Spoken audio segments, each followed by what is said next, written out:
बेटा good morning, नमस्कार। आज हम बात करते हैं अध्याय 2। हम एक अध्याय पढ़ लिया था कबीरदास वाला, आज पढ़ेंगे अध्याय 2। पद्य खंड चल रहा है अपना, और पद्य खंड में अपना जो अध्याय चल रहा है, आज बात करते हैं अध्याय 2 की, मीरा। अध्याय 2 का जो अपना नाम है वो क्या है? मीरा। मीरा कृष्ण भक्त कवित्री थी। इनका जन्म एक सगुण काव्यधारा में, सॉरी किसमें? ये सगुण काव्यधारा। सगुण जानते हैं आप, अर्थात जो संतों ने, जिन कवियों ने, संतों ने मूर्ति पूजा की, वो सगुण काव्यधारा के अंतर्गत आए। तो मीरा भी ये सगुण काव्यधारा में कृष्ण रंग में लगी हुई मीरा, जिनका जन्म सन 1498 ईस्वी में, मीरा का जन्म सन 1498 ईस्वी में मारवाड़ रियासत में, कहाँ पे? मारवाड़ रियासत में। मीराबाई का जन्म सन 1498 ईस्वी में मारवाड़ रियासत के कुड़की गांव में हुआ था। मीराबाई का जन्म सन 1498 ईस्वी में मारवाड़ रियासत के कुड़की गांव में हुआ था। ये कृष्ण भक्त थी मीराबाई। इनके पिता का नाम रत्न सिंह था। मीराबाई के पिता का नाम रत्न सिंह था और उनकी मां का नाम कुंवरी था।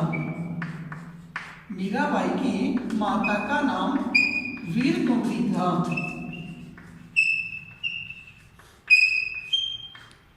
मीरा का बचपन बहुत ही कष्ट में रहा। क्यों?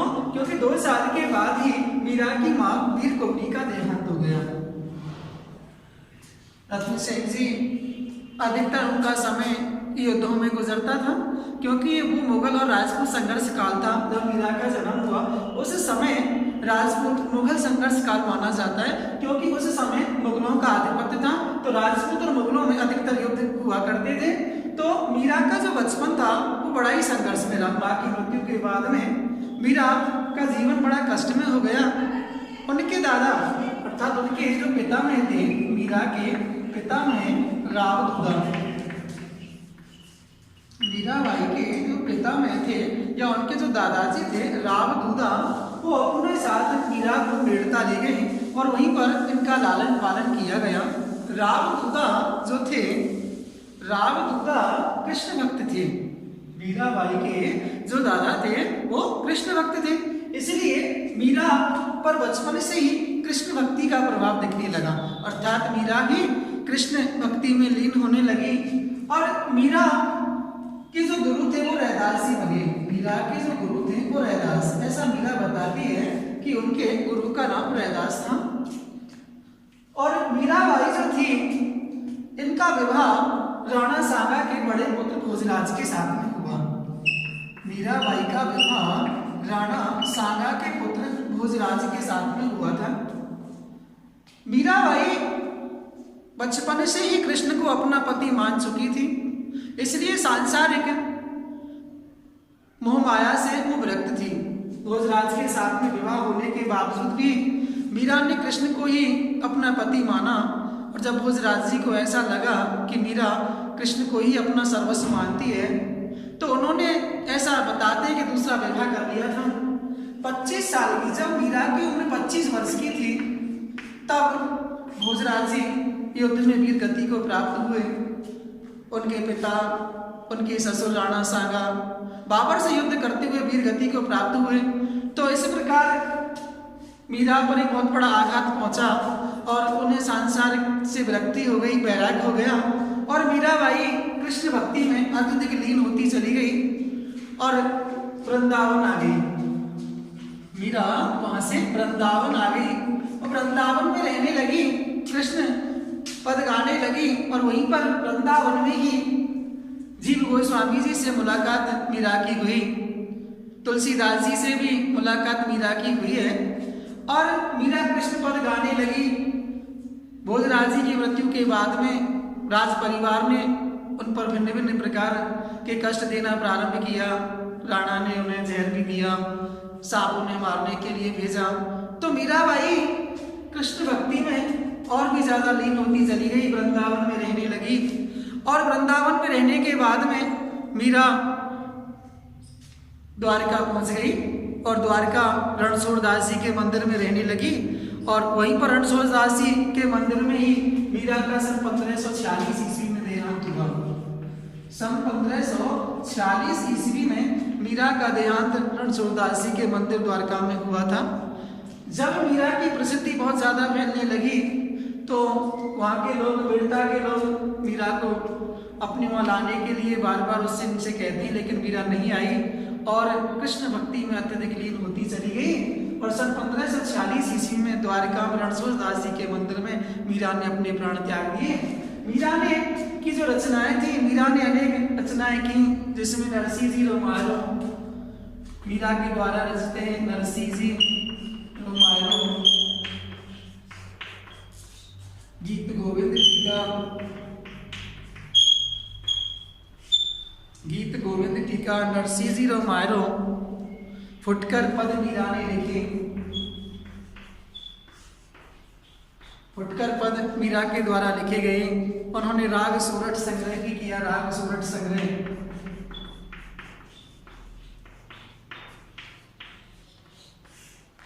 मीराबाई के द्वारा यहाँ पर जो पद लिखे हैं उस पदों में मीराबाई ने कृष्ण भक्ति में बताया है कि संसार में उसके लिए सब कुछ कृष्ण ही हैं। जिसके मुकुट पर, जिसके सिर पर मोर मुकुट विराजमान है, उनके सामने मीरा और कोई नहीं भाता है। संसार में वो बताना चाहती है कि सब कुछ मेरे लिए मेरे कृष्ण, श्री आराध्य श्री कृष्ण ही हैं, उनके सिवा मुझे और कुछ भी अच्छा नहीं लगता है। इन पदों में मीरा ने बताया है। देखो पहले पद को पढ़ेंगे भैया।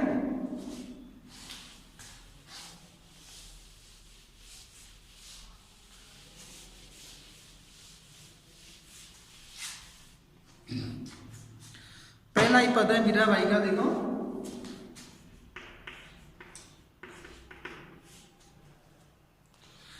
मेरे तो गिरधर गोपाल दूसरो ना कोई, जाके सिर मोर मुकुट मेरो पति सोई। छाड़ दही कुल की कान कहा करिए कोई, संतन ढिंग बैठ बैठ लोक लाज खोई। असबन जल सींच सींच प्रेम बेल बोई, अब त बेल फैल गई आनंद फल होई।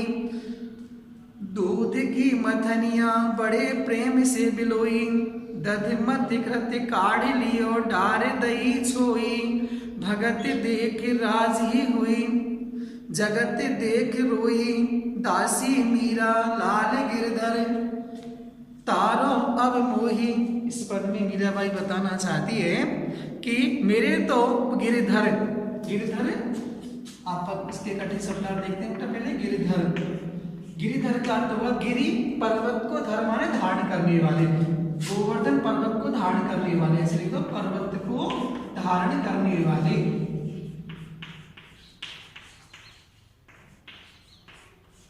और पर्वत को धारण करने वाले कौन है? कृष्ण। मेरे तो गिरधर गोपाल दूसरो ना कोई। गोपाल, गोपाल होता गायों का पालक, गोपाल गायों का पालक, चराने वाला, पालने वाला, गायों का पालक। जाके सिर मोर मुकुट मेरो पति सोई। मोर मुकुट, मोर मुकुट, मोर मुकुट करते मोर के पंखों का मुकुट, मोर के पंखों का मुकुट।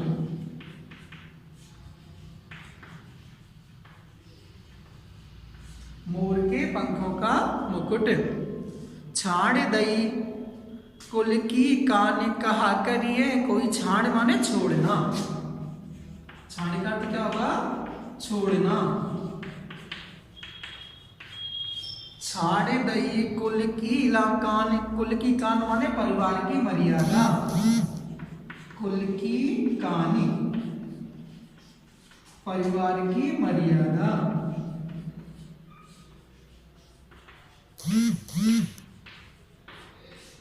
छाड़ दई कुल की कानी, कहा करिए कोई, कहा माने क्या, कहा का क्या होगा क्या, करिए,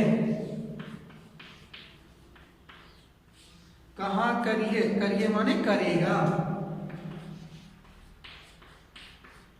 करिए का अर्थ क्या होगा करेगा। संतन ढिंग लोक लाज कोई, लोक लाज माने संसार की मर्यादा, लोक लाज का अर्थ क्या होगा संसार की मर्यादा, संसार की मर्यादा। लोक लाज कोई अशुभन सींच, अशुभन माने आंसू, अशुभन का अर्थ क्या होगा आंसू। अशुभन सींच प्रेम बेल बोई, सींच माने सींचना, सींच का अर्थ क्या होगा सींचना।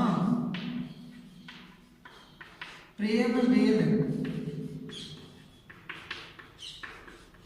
प्रेम बेल का अर्थ क्या होगा प्रेम की बेल,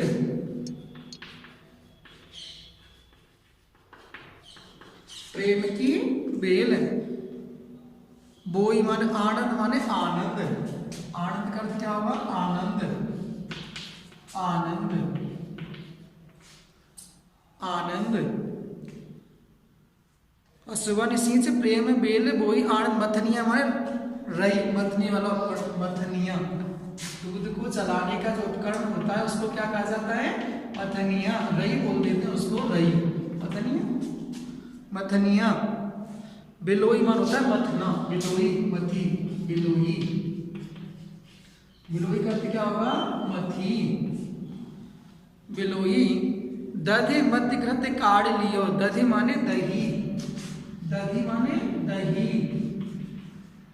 दही, दही का अर्थ क्या होगा दही, दधि मध्य काढ़ लियो, मध्य माने मथकर, मथी का अर्थ क्या होगा मथकर, मथकर। काढ़ लियो माने निकाल लिया, काढ़ लियो, काढ़ लियो का अर्थ क्या होगा निकाल लिया, निकाल लिया, निकाल लिया। डार दही माने डाल दिया, डाल दही, डाल दही करते डाल दिया, डाल दिया। छोई माने छाछ, छोई का अर्थ क्या होगा छाछ, छोई का अर्थ छाछ। राजी माने प्रसन्न, राजी का अर्थ क्या होगा प्रसन्न, राजी का अर्थ होगा प्रसन्न। तारो माने उद्धार करो, तारो का अर्थ क्या होगा बताओ उद्धार करो। और मोही माने मेरा, मोही का अर्थ क्या होगा मेरा। तो मीरा बाई बताना चाहती है कि हे कृष्ण प्रभु आप मेरा उद्धार कीजिए। देखो आप, मेरे तो गिरधर गोपाल दूसरो ना कोई। भक्त कवित्री मीराबाई कहती है कि मेरे तो गिरधर गोपाल हैं और उनके सिवा दूसरा ना कोई, उनके सिवा मेरा कोई दूसरा नहीं है। जाके सिर मोर मुकुट, अर्थात मीराबाई कहती है कि जिनके मस्तक पर मोर मुकुट विराजमान है, जिनके सिर पर मोर मुकुट सुशोभित है, वे ही मेरे पति सोई, वो ही श्री कृष्ण मेरे पति हैं। अर्थात मीरा ने तो उन्हीं को अपना पति मान लिया है। जहाँ छाड़ दही कुल की कान, मीराबाई कहती है कि मैंने तो उन श्री कृष्ण के लिए कुल की मर्यादा को भी छोड़ दिया है। कहा करी है कोई, अब मेरा कोई कुछ भी नहीं कर सकता है, अब मेरा कोई कौन क्या करेगा। संतन ढिंग बैठे लोक लाज खोई, मीरा ने संतों के पास बैठ करके लोक लाज को भी त्याग दिया है। मीराबाई कहती है कि मैंने तो संतों के पास में बैठ करके लोक लाज को भी त्याग दिया है। असुवन जल सींच सींच प्रेम बेल होई।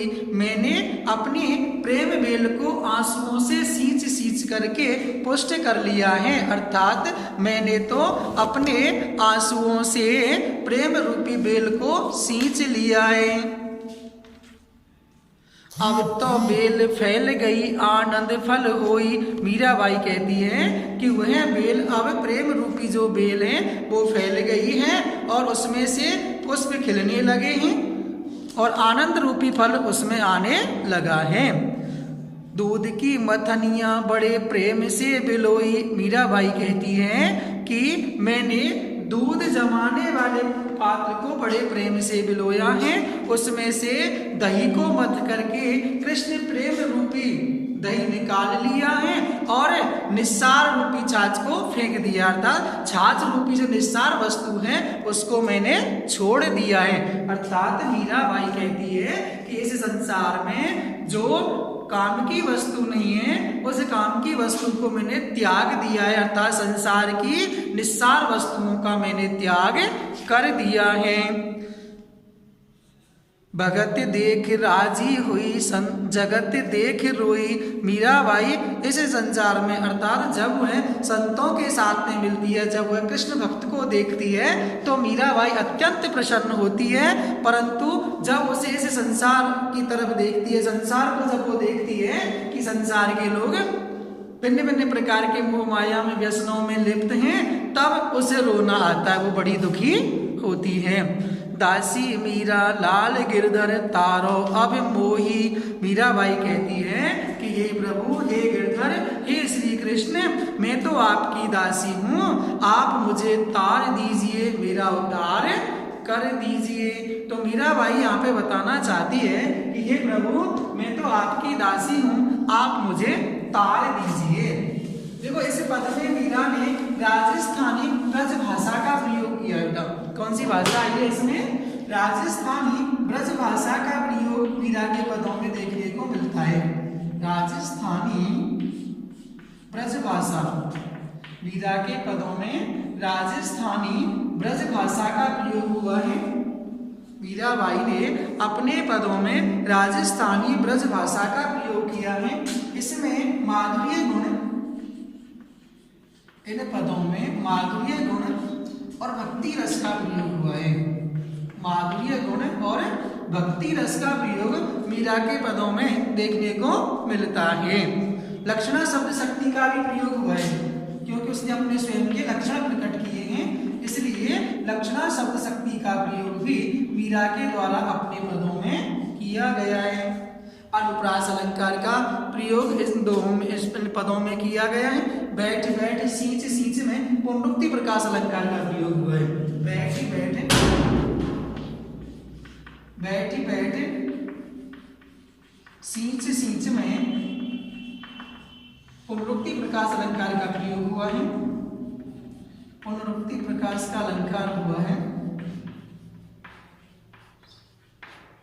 पुनरुक्ति प्रकाश अलंकार का प्रयोग हुआ है। कहे गए वर्ण की आवृत्ति की वजह से अनुप्रास अलंकार का प्रयोग हुआ है। अनुप्रास अलंकार का प्रयोग भी मीरा ने अपने पदों में किया है। दूध की मथनियां दही छोई में दृष्टांत अलंकार का प्रयोग हुआ है। दृष्टांत अलंकार का प्रयोग भी यहाँ पर हुआ है। दृष्टांत अलंकार का प्रयोग मीरा ने अपने पदों में किया है।